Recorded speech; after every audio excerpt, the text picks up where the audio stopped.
Calvary స్వరము నీ కొరకే, కల్వరి స్వరము నీ కొరకే.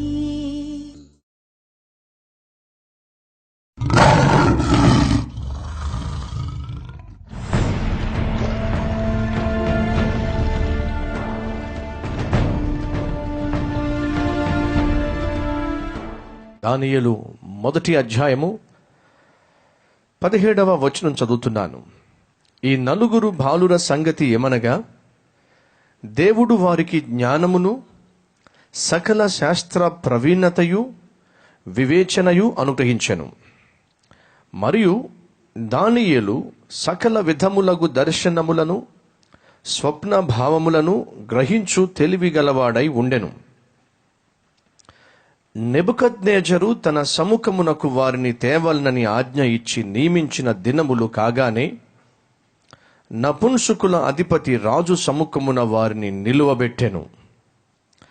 రాజు వారితో మాట్లాడగా వారందరిలో దానియేలు, హనన్యా, మిషాయేలు, అజర్యా వంటి వారెవరునూ కనబడలేదు కనుక వారే రాజు సముఖమున నిలిచిరి.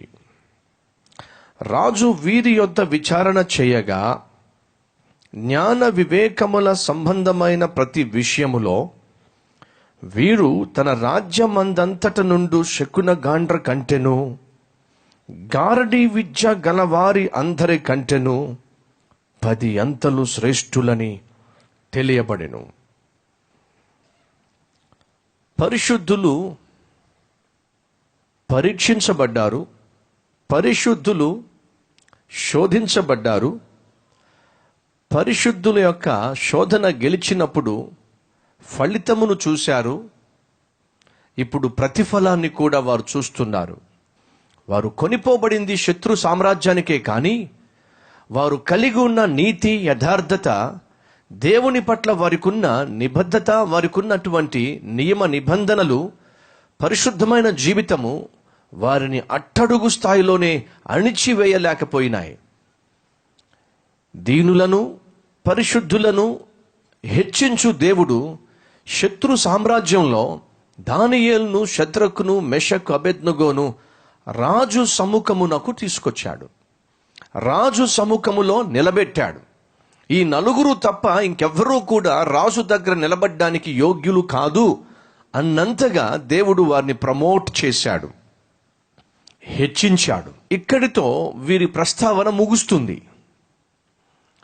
ఆ తర్వాత మనకు దానియేలు గురించి, షద్రకు, మెషకు, అబేద్నెగో గురించి పెద్దగా కనిపించదు. ఇంకా నెక్స్ట్ వారు ఎక్కడ కనిపిస్తారంటే, వీరు హెచ్చించబడి బానిసలుగా ఉన్న బిడ్డలు కాస్త రాజు సముఖములో నిలబడుటకు యోగ్యతను పొందుకున్న ఉన్నతమైన స్థితికి చేర్చబడిన తరువాత మరలా ఎక్కడ మనం దానియేలును చూస్తామయ్యా అంటే, ఒక సైన్యాధికారి తన సైన్యముతో పాటు లేదా సైనికులతో పాటు దూసుకొచ్చేస్తున్నాడు. అలా దూసుకుంటూ వస్తున్నప్పుడు దానియేలు ఆ సైన్యాధికారిని లేదా ఆ అధికారిని, ఆ సైనికులను చూశాడు. అమాంతంగా వచ్చి దానియేలు మీద పడబోతున్నప్పుడు బహుశా దానియేలు, ఒక్క నిమిషం ఆగండి, ఏం చేయబోతున్నారు మీరు? అప్పుడు ఆ సైన్యంతో పాటు వచ్చిన అధికారి దానియేలుకు చెప్తున్నాడు. ఏమనో చూద్దాం రండి. 13వ వచనము, 12వ వచనం కూడా. అందుకు రాజు కోపము తెచ్చుకుని అత్యాగ్రహము గలవాడై బబులోనులోని జ్ఞానులందరినీ సంహరింపవలెనని ఆజ్ఞ ఇచ్చెను. ఇట్టి శాసనము బయలుదేరుట వలన జ్ఞానులు చంపబడవలసి ఉండగా వారు దానియేలును అతని స్నేహితులను చంపజూచిరి. అప్పుడు దానియేలు బబులోనులోని జ్ఞానులను చంపుటకై బయలుదేరిన రాజదేహ సంరక్షకుల అధిపతియగు ఆర్యోకు దగ్గరకు పోయి జ్ఞానయుక్తముగా మనవి చేసెను. అతని పేరు ఆర్యోకు. ఆర్యోకు అనే రాజు దేహ సంరక్షకుడు తన సైనికులతో పాటు వెతుకుతున్నాడు. దానియేలు స్నేహితులను చంపడానికి బయలుదేరాడు. మనం ఇంతకు ముందు చూసినప్పుడు దానియేలు, షద్రకు, మెషకు, అబేద్నెగో బహు ఉన్నతమైన స్థితికి హెచ్చించబడ్డం చూస్తున్నాం. ఇప్పుడు సడన్ గా నెక్స్ట్ మనం దానియేలును, షద్రకును, మెషక్ను, అబేద్నెగోను ఏ స్థితిలో చూస్తున్నామంటే బహు ప్రమాదకరమైన స్థితిలో చూస్తున్నాం. ఇదేమిటి? ఆత్మీయ జీవితంలో యథార్థంగా జీవించే వారి జీవితంలో ఏమిటి ఈ ఎత్తు పల్లాలు? ఏమిటి యథార్థతకు ఫలములు, యథార్థతలో ప్రమాదాలు? ఇంతకు ముందు మనం చూసినప్పుడు ఇదే దానియేలు, షద్రకు, మెషకు, అబేద్నెగో రాజు సముఖములో నిలబడుటకు గొప్ప యోగ్యతను పొందుకున్నారు, అటువంటి భాగ్యాన్ని పొందుకున్నారు, అటువంటి ప్రమోషన్ను పొందుకున్నారు. కానీ అదే రాజు ఇప్పుడు శాసించాడు, చంపి పడేయండి వాళ్ళని. ఏమిటి ఈ దానియేలు, షద్రకు, మెషకు, అబేద్నెగో జీవితంలో ఈ విడ్డూరమైనటువంటి వింతైనటువంటి ఎత్తు పల్లాలతో కూడినటువంటి జీవిత అనుభవాలు ఏమి సూచిస్తుంది? ఆత్మీయ జీవితంలో ఏమి తెలియచేస్తుంది? ఈ ఆత్మీయ అధ్యాయము మనకు ఏమి నేర్పిస్తుంది? సహోదరులు, సహోదరులు, మన జీవితంలో ఒక సత్యాన్ని ఖచ్చితంగా జ్ఞాపకం పెట్టుకోవాలి. అది మన హృదయంలో రాసుకొని తీరాలి. ఏమిటి అంటే ప్రతిరోజు మన జీవితంలో ఒకే విధంగా ఉండదు అనే సత్యాన్ని గ్రహించాలి. ప్రతి దినము మన జీవితంలో ఎప్పుడు సంతోషమే, ఎప్పుడు ఆనందమే, ఎప్పుడు విజయమే, ఎప్పుడు విజయోత్సవములే ప్రతి దినము మనం చూస్తాము అని అనుకోవడం అంత మంచిది కాదు. ఆత్మీయ జీవితంలో గడిచిన కొన్ని దినముల క్రితము నేను చెప్పాను, ద్వితీయోపదేశ కాండము 11వ అధ్యాయము 11వ వచనంలో ఏముంది? మీరు నది దాటి స్వాధీనపరుచుకొనుబోవు దేశము పర్వతములు, లోయలు కలిగిన దేశము. ఉన్నతమైన అనుభవాలు ఉంటాయి, అదే సమయంలో లోయలో గుండా వెళ్ళవలసిన అనుభవాలు ఉంటాయి. దానియేలు, షద్రక్, మెషక్, అబేద్నెగో జీవితంలో మనం ఇదే చూస్తున్నాం. అంతకుముందు దానియేలు, షద్రక్, మెషక్, అబేద్నెగో గురించి చదివినప్పుడు వారు ఉన్నతమైన స్థితిని అనుభవించటం చూస్తున్నాం. ఇప్పుడు సడన్ గా వారి మీదకు ఒక భయంకరమైనటువంటి సమస్య వచ్చేసింది. అది ఏమిటంటే ప్రాణాలే పోబోతున్నాయి. కొన్నిసార్లు ఆత్మీయ జీవితంలో, కొన్నిసార్లు ఆత్మీయుల జీవితంలో ఏమిటో మనకు తెలియకుండానే సమస్యలు వచ్చేస్తాయి. ఏమిటో మన ప్రమేయం లేకుండానే ఒత్తిడులు వచ్చేస్తాయి, కష్టాలు వచ్చేస్తాయి, నష్టాలు వచ్చేస్తాయి. మనం ఊహించినటువంటి భయంకరమైనటువంటి పరీక్షలు వస్తాయి, శోధనలు వస్తాయి. ఇప్పుడు దానియేలు, షద్రకు, మెషకు, అబేద్నెగో చంపివేయబడబోతున్నారు. కారణం ఏమైనా ఉందా? భయంకరమైనటువంటి పరిస్థితి వారికి దాపరించింది. వారి ప్రమేయం ఏమైనా ఉందా? ఏమీ లేదు. అయినా ఈరోజు వాళ్ళు బహు ప్రమాదకరమైనటువంటి స్థితి దగ్గర నిలబడవలసి వచ్చింది. ఉన్నారా ఈరోజు వాక్యం వింటున్న వారిలో? దేవుని బిడ్డలుగా జీవిస్తున్నా, యథార్థంగా జీవిస్తున్నా, నీతిగా నిజాయితీగా జీవిస్తున్నా, మీరు ఊహించినటువంటి సమస్య వచ్చి మీ మీద పడిందా? మీరు కనీసం మీ కలలో కూడా తలంచనటువంటి భయంకరమైనటువంటి అనారోగ్యమో, భయంకరమైనటువంటి ఆపదో, భయంకరమైనటువంటి అవమానమో సడన్ గా మీ మీద వచ్చి పడిందా? అలా వచ్చి పడినప్పుడు ఏం చేయాలో పాలుపోనటువంటి స్థితిలో ఉండవలసి వచ్చిందా? గమనించండి, వీళ్ళు మంచివాళ్ళు. గమనించండి, వీళ్ళు యథార్థవంతులు. గమనించండి, వీళ్ళు దేవుడంటే భయము, భక్తి గలవాళ్ళు. అన్య దేశములో, అన్య సామ్రాజ్యంలో, అన్య ప్రజల మధ్య తమ విశ్వాసాన్ని కాపాడుకుని దేవుని కొరకు రోషము కలిగి సాక్ష్యంగా జీవించిన వాళ్ళు. కానీ వారి ప్రాణం మీదకు వచ్చేసింది. అలా దేవుని బిడ్డల యొక్క జీవితాల్లో సడన్ గా చేంజెస్ వచ్చినప్పుడు, సడన్ గా మార్పులు వచ్చినప్పుడు, సడన్ గా వాళ్ళ జీవితంలో ఎన్నడూ ఊహించినటువంటి పరిస్థితులు దాపరించినప్పుడు దేవుడు ఏం చేస్తూ ఉంటాడు? సడన్ గా నీ జీవితంలో మార్పులు వచ్చేసినాయి. నిన్నటి వరకు ఉన్నత జీవితాన్ని జీవించావు, నిన్నటి వరకు బహు సంతోషాన్ని, ఆనందాన్ని, సమాధానాన్ని అనుభవించావు. కానీ అదేమిటో సడన్ గా నీ కుటుంబంలో మార్పులు వచ్చేసినాయి, మనుషుల్లో మార్పులు వచ్చేసినాయి, ఉద్యోగంలో మార్పులు వచ్చేసినాయి, వ్యాపారంలో మార్పులు వచ్చేసినాయి, నీ చుట్టూ ఉండేటటువంటి స్నేహితుల మనస్సుల్లో, మనస్తత్వాల్లో మార్పులు వచ్చేసినాయి, స్థితిగతులలో మార్పులు వచ్చేసినాయి, ఆర్థిక వ్యవస్థలో మార్పులు వచ్చేసినాయి, నీ శరీరంలో కూడా మార్పులు వచ్చినాయి. ఈరోజు నువ్వు ప్రశ్నిస్తున్నావు, ఎందుకు ఇలా జరుగుతుంది? నేనేం తప్పు చేశానని చెప్పి నా జీవితం ఇటువంటి సమస్య గుండా, ఇటువంటి ఆపద గుండా, ఇటువంటి ప్రమాదం గుండా, ఇటువంటి భయంకరమైనటువంటి ఎవరికి చెప్పుకోలేనటువంటి స్థితి గుండా ఎందుకు నేను వెళ్ళవలసి వస్తుంది? ఎందుకు వెళ్తున్నాను అనే ప్రశ్న ఒక్కొక్కసారి దేవుని బిడ్డలమైన మనము ఊహించనటువంటి పరిస్థితులు గుండా వెళ్ళవలసి వచ్చినప్పుడు ఖచ్చితంగా వస్తుంది. ఒక్కసారి దానియేలు, షద్రక్, మెషక్, అబేద్నెగోను చూడండి. అంతకు ముందు వారి గురించి చదివినప్పుడు ఉన్నతమైన స్థితిని వారు పొందుకున్నారు. ఇప్పుడు మనం వారి గురించి చదువుతున్నప్పుడు భయంకరమైనటువంటి పరీక్ష గుండా, భయంకరమైనటువంటి స్థితి గుండా వారు వెళ్ళవలసి వస్తుంది. ఏ తప్పు చేయకపోయినా, నేరము చేయకపోయినా మంచి వారికి మరణశిక్ష పడింది. మంచి వారికి మరణశిక్ష పడినప్పుడు నిజంగానే వారి మీద మరణశిక్ష అమలు చేయబడిందా? నిజంగానే మంచి వారిని దేవుడు మరణశిక్ష గుండా వెల్లనిస్తాడా? నిజంగానే మంచి వారిని దేవుడు అన్యాయం కానిస్తాడా? కనిపిస్తుంది అలాగే. ఏమని? మరణశిక్ష పడిపోయింది, అన్యాయము జరిగిపోతున్నట్టుగా కనిపిస్తుంది. ఈ నీతిగా యథార్థంగా జీవించిన యవ్వనస్తుల యొక్క జీవితము అంతము కాబోతుంది అన్నట్టుగా కనిపిస్తుంది. కానీ నిజంగా అలాగే జరగబోతుందా? ఇంకేమైనా జరగబోతుందా? ఇంకేమైనా నా దేవుడు వారి పట్ల చేయబోతున్నాడా? మంచి వారికి మరణశిక్ష. మరొక వ్యక్తిని తీసుకొస్తాను, మంచివాడికి జైలు శిక్ష. ఈయనెవరు? మంచివాడికి జైలు శిక్ష. ఏమిటి ఈ విపరీతమైనటువంటి పరిస్థితులు ఆత్మీయుల జీవితంలో? మంచికా చెడుకా? మేలుకా కీడుకా? హెచ్చించటానికా లేక నాశనం చేయటానికా? చూద్దాం రండి. 39వ అధ్యాయము ఆదికాండము. యోసేపు గురించి ఇక్కడ ప్రస్తావించబడింది. 39వ అధ్యాయము 1 నుంచి 5 వచనాలు చూద్దాం రండి.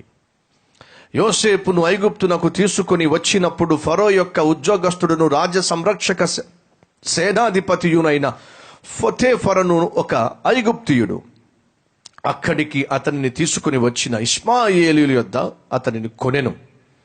యెహోవా యోసేపునకు తోడై ఉండెను గనుక అతడు వర్ధిల్లుచు తన యజమానుడగు ఆ ఐగుప్తియుని ఇంట ఉండెను.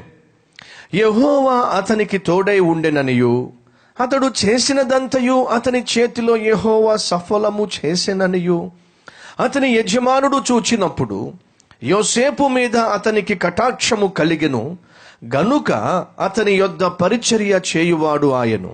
మరియు అతడు తన ఇంటి మీద విచారణకర్తగా అతనిని నియమించి తనకు కలిగినదంతయు అతని చేతికి అప్పగించెను.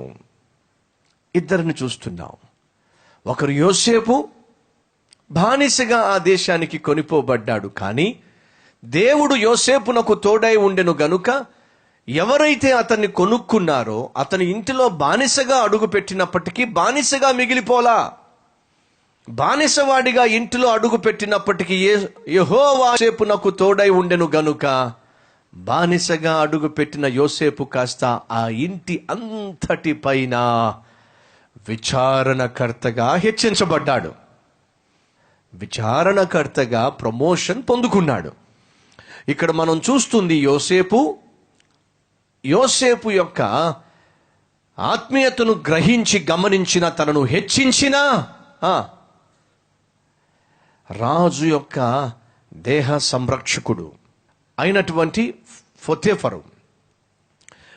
ఈ పొతీఫరు యోసేపును బహుగా హెచ్చించాడు. ఆ తర్వాత చూడండి 39వ అధ్యాయము 16వ వచనము. అతని యజమానుడు అనగా పొతీఫరు ఇంటికి వచ్చు వరకు అతని వస్త్రము తన దగ్గర ఉంచుకొనెను. అప్పుడు ఆమె తన భర్తతో పొతీఫరుతో ఈ మాటలు చొప్పున చెప్పెను, నీవు మన యొద్దకు తెచ్చిన ఆ హెబ్రీ దాసుడు నన్ను ఎగతాళి చేయుటకు నా యొద్దకు వచ్చెను. నేను బిగ్గరగా కేక వేసినప్పుడు వాడు తన వస్త్రము నా దగ్గర విడిచిపెట్టి తప్పించుకుని బయటికి పారిపోయెను అనెను. కాబట్టి అతని యజమానుడు, ఇట్లు నీ దాసుడు నన్ను చేసినని తన భార్య తనతో చెప్పిన మాటలు వినినప్పుడు కోపముతో మండిపడి అతనిని పట్టుకొని రాజు ఖైదీలు బంధింపబడు చెరసాలలో వేయించెను. అతడక్కడ చెరసాలలో ఉండెను. మంచివాడికి జైలు శిక్ష. కొన్ని రోజుల ముందు మనం చూసాం, ఇదే పోతీఫరు దానియేలును హెచ్చించాడు. అదే పోతీఫరు దానియేలును చెరసాల్లో వేయించాడు. కొంతకాలం క్రితం ఇదే బబులోను దేశాన్ని పరిపాలిస్తున్న నెబుకద్నెజరు దానియేలు, షద్రకు, మెషకు, అబేద్నెగోను చూసి బహుగా సంతోషించాడు. వీళ్లే నా సముఖమున నిలబడడానికి యోగ్యులు, ఇంకెవరు నా సముఖంలో ఉండడానికి వీల్లేదు అని చెప్పి వారి పట్ల తన ఉద్దేశమును బయలుపరిచాడు, వారిని హెచ్చించాడు. అదే నెబుకద్నెజరు ఏం చేస్తున్నాడు? చంపండి, చంపి పడేయండి. ఏమి అర్థం కాల. ఇదేమిటి? నన్ను బహుగా నమ్మినటువంటి పోతీఫరు ఒక్క మాట నన్ను అడగకుండా, ఏమయ్యా యోసేపు ఏమిటి నీ సంగతి, ఒక్క మాట కూడా అడగకుండా ఏ తప్పు చేయని నాకు జైలు శిక్ష విధించాడే. బబులోను దేశాన్ని పరిపాలిస్తున్న నెబుకద్నెజరు నలుగురిని గూర్చి స్పష్టమైన అవగాహన కలిగి, నా దేశంలో ఉన్న వారందరికంటే వీళ్లకు 10 రెట్లు అధికమైన జ్ఞానం ఉన్నదని అతడు విశ్వసించినప్పటికీ కూడా ఒక్క మాట కూడా దానియేలుని అడగకుండానే చంపేమన్నాడే. ఏమిటండి దేవుని బిడ్డలమైన మన జీవితంలో వచ్చేటటువంటి సడన్ చేంజెస్? నిన్నటి వరకు ఏ డోకా లేకుండా బ్రతికిన వాడు ఈరోజు ఏ దిక్కు లేనటువంటి స్థితికి చేరాడు. ఏమిటి సడన్ చేంజెస్? సహోదరులు, సహోదరులు, ఆధ్యాత్మిక జీవితంలో కొన్ని సందర్భాల్లో sudden changes will take place. కొన్నిసార్లు సడన్గా పరిస్థితులు మారొచ్చు, ఆర్థిక వ్యవస్థ మారొచ్చు, నీ పోస్టు మారొచ్చు, నీ పొజిషన్ మారొచ్చు, నీ ప్రాపర్టీస్లో తేడాలు రావచ్చు, హెచ్చు తగ్గులు కావచ్చు. యోసేపు జీవితంలో జరిగింది. ఎందుకండి జీవము కలిగిన దేవుడు మంచి వారికి మరణ శిక్ష, మంచి వారికి జైలు శిక్ష లోక అధికారులు విధిస్తూ ఉంటే దేవుడు ఏం చేస్తూ ఉంటాడండి అనే ప్రశ్న మీకు వస్తే ఖచ్చితంగా ఈరోజు ఈ వర్తమానం మీరు వినాల్సిందే. ఆ రోజు యోసేపు ఏ తప్పు చేయకపోయినా అతనికి జైలు శిక్ష పడింది. అతన్ని జైల్లో అణిచివేయటానికి కాదు. అతని జీవితంలో సడన్ గా పోస్టు మారిపోయింది, పొజిషన్ మారిపోయింది.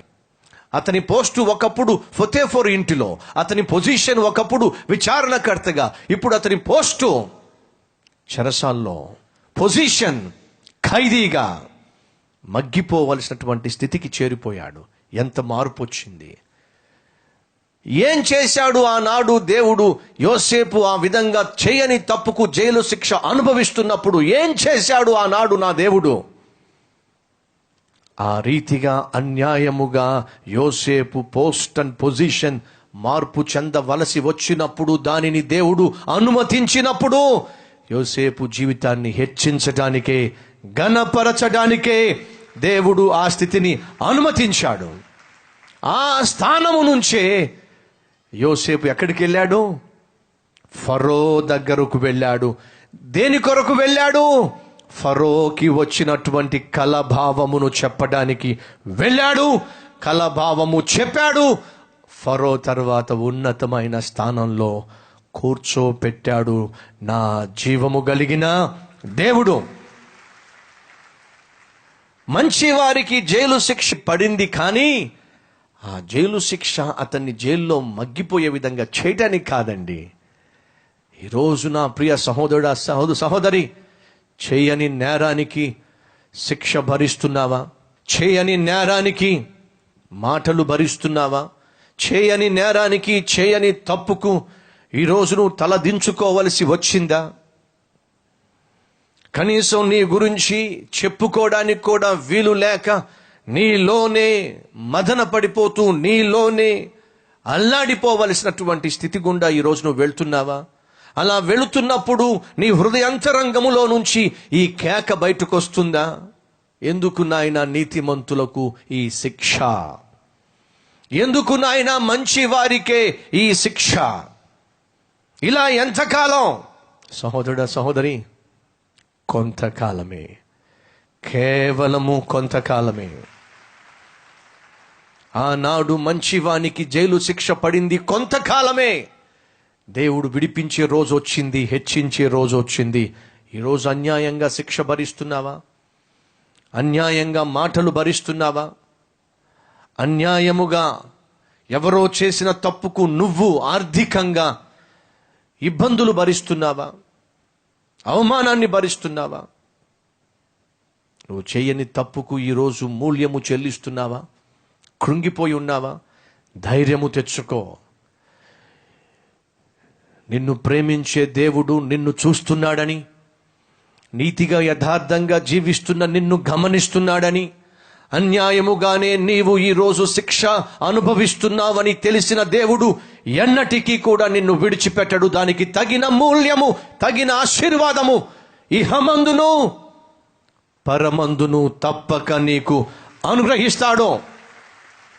ఈ వాస్తవము, ఈ సత్యము యోసేపు జీవితంలో జరిగింది. అక్కడ కూడా దేహ సంరక్షకుడే, ఇక్కడ కూడా దానియేలు జీవితంలో దేహ సంరక్షకుడే. అక్కడ కూడా మంచివానికి జైలు శిక్ష, ఇక్కడ కూడా మంచివారికి మరణ శిక్ష. అక్కడ కూడా జైలులో నుంచి యోసేపు పిలువబడి రాజు యొక్క కలభావం చెప్పాడు. ఇక్కడ కూడా మరణ శిక్ష పడినటువంటి దానియేలు రాజు దగ్గరకు వెళ్ళి కలభావము చెప్పాడు. మరణ శిక్ష పడినటువంటి దానియేలు రాజు దగ్గర ఉన్నతమైన స్థానాన్ని పొందుకున్నాడు. జైలు శిక్ష పడినటువంటి యోసేపు రాజు దగ్గర ఉన్నతమైన స్థానాన్ని పొందుకున్నాడు.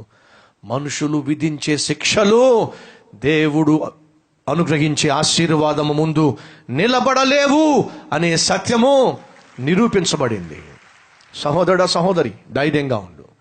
నువ్వు దేవుని బిడ్డగా జీవిస్తున్నట్లయితే, వాక్యానుసారంగా బ్రతుకుతున్నట్లయితే, ఈరోజు నువ్వు వెళ్తున్న ఎత్తు పల్లాలను బట్టి, ఈరోజు నువ్వు వెళ్తున్నటువంటి గాఢ అంధకారపు లోయను బట్టి, ఈరోజు నువ్వు వెళ్తున్నటువంటి సమస్యలను బట్టి, నీ ప్రమేయం లేకుండానే ఎదుర్కొంటున్నటువంటి అనేక అవమానాలను బట్టి కృంగిపోతున్నావేమో, వేదన చెందుతున్నావేమో, బాధపడుతున్నావేమో, ఆదరించేవాళ్ళు లేరని, అర్థం చేసుకునేవారు లేరని అల్లాడిపోతున్నావేమో, ఇక నా జీవితంలో మంచి రోజులు చూడలేనని కృంగిపోతున్నావేమో. ఈరోజు నీ కొరకే దేవుడు ఈ వాక్యాన్ని తీసుకొచ్చాడు. వాస్తవంగా మనం ధ్యానించాల్సింది 2వ అధ్యాయం 13వ వచనం కాదు. వాస్తవంగా మనం ధ్యానించాల్సింది అంతకు ముందు ఉన్న వచనాలే. అది ఇప్పుడు ఏమైతే మీతో పంచుకుంటున్నానో ఆ అంశము కానే కాదు. 2వ అధ్యాయం 13వ వచనము. వాస్తవంగా దీన్ని నేను తర్వాత ఎప్పుడో చెప్పాల్సి ఉంది. కానీ ఈరోజే దేవుడు ఈ విధంగా నీతో మాట్లాడుతున్నాడంటే, టీవీలో నీతో మాట్లాడుతున్నాడంటే, అది కేవలము ఈ వర్తమానము నీకు కావలసి ఉంది కాబట్టే, అది ఈరోజే కావలసి ఉంది కాబట్టే దేవుడు మాట్లాడుతున్నాడు. ధైర్యం తెచ్చుకో సహోదరుడా, ధైర్యం తెచ్చుకో సహోదరి. అన్యాయస్తుల యొక్క అన్యాయము ఎంతో కాలము సాగదు. దుర్మార్గుల యొక్క దుర్మార్గత ఎంతో కాలము సాగదు. దేవుని బిడ్డలమైనటువంటి మన మీద సైతాను యొక్క ఆగడాలు, అరాచకాలు ఎంతో కాలము సాగవు. నేను ప్రకటిస్తున్న దేవుడు జీవము కలవాడు, సమస్తము చూస్తున్నవాడు, సకాలములో తన తీర్పును తెలియచేస్తాడు. తన బిడ్డలను దుష్ట చేతుల్లో నుంచి విడిపిస్తాడు. ఉన్నతమైన స్థానంలో వారిని కూర్చోబెడతాడు. ఆ రోజు నీ జీవితంలో త్వరలో వస్తుందని విశ్వసిస్తున్నాను. నువ్వు విశ్వసిస్తున్నట్లయితే ఇక నుంచి కృంగిపోవడం మానేసి, ఇక నుంచి దిగులు పడడం మానేసి, ఇక నుంచి వేదన చెందటం మానేసి, నా జీవితంలో ఎటువంటి పరిస్థితి గుండా నేను వెళ్తున్నానో నా దేవుడు చూస్తున్నాడు గనుక ఖచ్చితంగా జైలు శిక్ష పడినటువంటి యోసేపును హెచ్చించిన దేవుడే, మరణ శిక్ష పడినటువంటి దానియేలును మరణ శిక్ష నుంచి తప్పించి హెచ్చించిన దేవుడే నేను సేవిస్తున్న దేవుడు గనుక నన్ను కూడా తప్పక కనికరిస్తాడు అని విశ్వాసం కలిగిన ఆత్మీయ జీవితాన్ని కొనసాగిస్తావా? నీ విశ్వాసాన్ని కాపాడుకుంటూ ప్రభు బిడ్డగానే సాక్షిగానే ముందుకు సాగుతావా? అవునన్నవారు మీ హస్తాన్ని ప్రభువుకు చూపిస్తారా?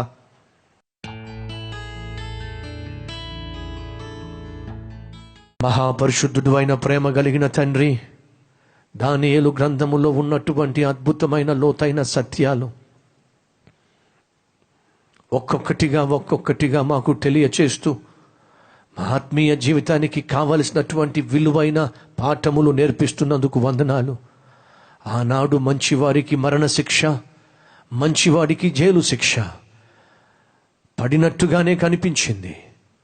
అయ్యో, ఎందుకు మంచివారికి ఇలా చెడు జరుగుతుంది, కీడు జరుగుతున్నాయి అని అనిపించింది. కానీ మంచివారికి మరణశిక్ష తుదకు పడలేదని, మంచివానికి జైలు శిక్ష తుదకు సింహాసనానికి దారి తీసినని నాయనా నీ వాక్యము ద్వారా మాతో సూటిగా మాట్లాడి ఈరోజు నీ బిడ్డలుగా జీవిస్తున్న అన్యాయముగా శిక్షను, అవమానమును, వేదనను, వెలివేతను అనుభవిస్తున్న వారికి తప్పనిసరిగా మంచి రోజులు వస్తాయని గ్రహించి జీవించే భాగ్యం ఈ మాటలు విన్న ప్రతి ఒక్కరికి దయచేయమని యేసు పరిశుద్ధ నామము ద్వారా వేడుకుంటున్నాము తండ్రి, ఆమేన్.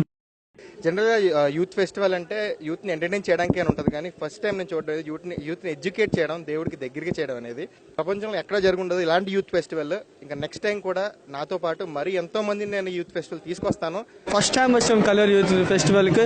ఎంత అద్భుతంగా ఉందో నా జీవితంలో ఫస్ట్ టైం ఇంత అద్భుతం చూస్తాం. యవ్వనులు ఎలా బతకాలో, ఎలా ఎంత మంచిగా ఉండాలో సతీష్ కుమార్ బ్రదర్ గారు చాలా మంచిగా చెప్పారు. కాకినాడ నుంచి వచ్చాను. పాపంలన్నీ ఒప్పుకొని ఈ రోజు నా దేవుడిని నిజ రక్షకునిగా అంగీకరించాను బ్రదర్ ఈ యూత్ ఫెస్టివల్ వల్ల. తెనాల నుంచి వచ్చాను.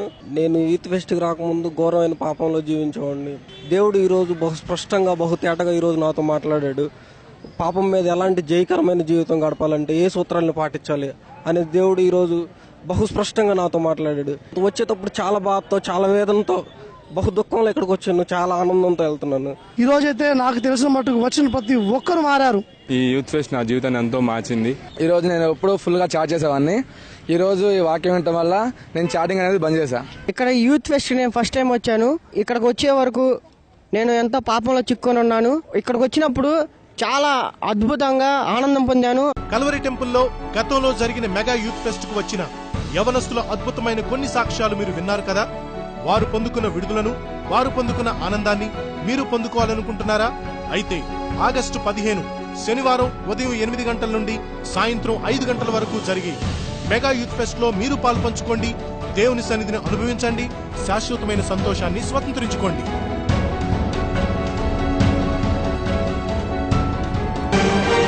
తప్పక రండి. కల్వరి టెంపుల్లో మెగా యూత్ ఫెస్ట్ ఆగస్టు 15వ తేదీన ఉదయం 8 గంటల నుండి సాయంత్రం 5 గంటల వరకు. వివరములకు సంప్రదించండి 8008008003.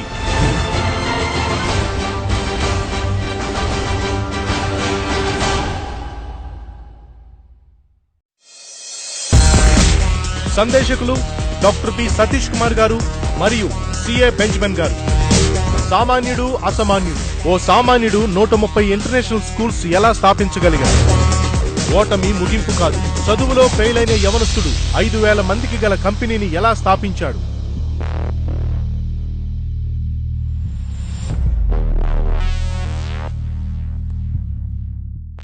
Address Calvary, post box number 30, Kukatpally, Hyderabad 72.